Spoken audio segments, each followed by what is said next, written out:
Salam, saudara-saudari sekalian. Demikianlah firman Allah yang mengajar kita bersatu di dalam Kristus.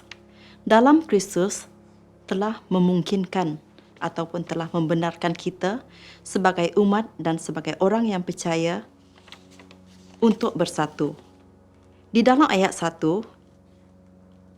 jadikan dalam Kristus nasihat dan juga nasihat di dalam ayat 2. Kerana itu, sempurnakanlah sukacita. Hendaklah kamu sehati sepikir dalam Tuhan. Tuhan mahu kita hidup satu dan juga rukun.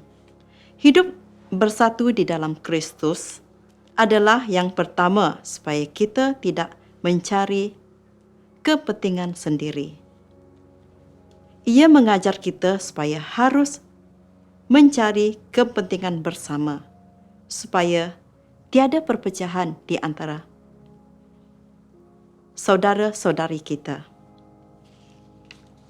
Dalam organisasi yang membangun adalah sangat penting untuk kita bersama, agar menjadi berkat bagi kepentingan sesama sendiri.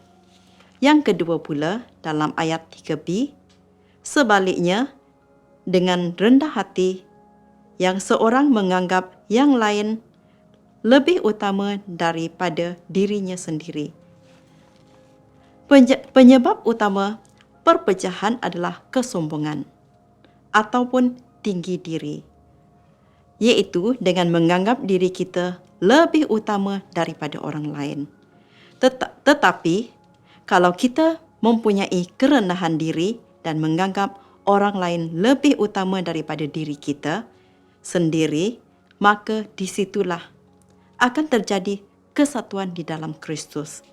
Sebagai umat pilihan Allah, kita belajar sebagai orang yang rendah hati supaya bersatu di dalam Kristus. Yang ketiga, supaya kita bersatu di dalam Kristus, kita boleh melihat di dalam ayat 5 hingga 11. Hendaklah kamu dalam hidupmu bersama menaruh pikiran dan perasaan yang terdapat juga dalam Kristus Yesus. Pikiran dan juga perasaan yang terdapat dalam Kristus Yesus harus ada dalam hidup kita. Di dalam ayat 6, yang walaupun dalam rupa Allah tidak menganggap kesetaraan dengan Allah itu sebagai milik yang harus dipertahankan.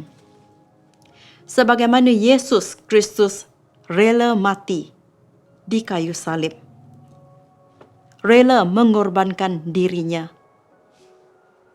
di kayu salib, semata-mata untuk mengampuni kita daripada dosa. Bagaimana pulakah dengan kita, saudara-saudari sekalian?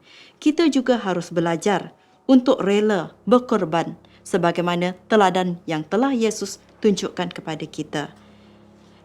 Kita harus hidup sehati sepikir di dalam Kristus kerana ia adalah sangat penting di dalam membangun suatu persatuan yang kuat dan juga erat.